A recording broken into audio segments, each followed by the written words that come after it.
Вработените во Агенцијата за финансиска поддршка во земјоделството и руралниот развој ќе добијат најсовремени компјутери, иако пред 2 години ова институција се поднови со нови електронски уреди. Сега новото раководство набавува нови 180 компјутери за сите вработени, за што ќе потроши 115.000 евра, стои во огласот објавен од Бирото за јавни набавки. Од агенцијата се правда дека компјутерите се набавуваат заедно со лиценцираниот Windows Office, зашто морале да имаат гаранција од 3 години заради максимална заштита на податоците.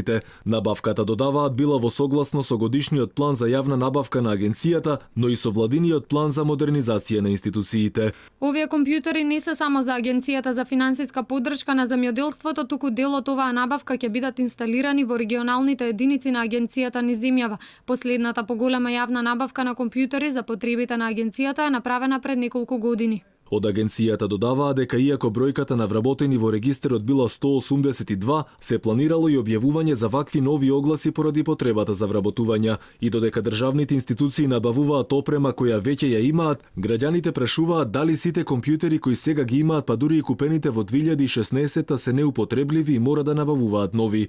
Колку за подсетување, власта досега беше вмешана во низа сомнителни тендери кои ги добиваа луѓе блиски до власта. Од тука произлегува прашањето кое го поставуваат граѓаните, дали и оваа јавна набавка има за цел задоволување на одредени лични желби.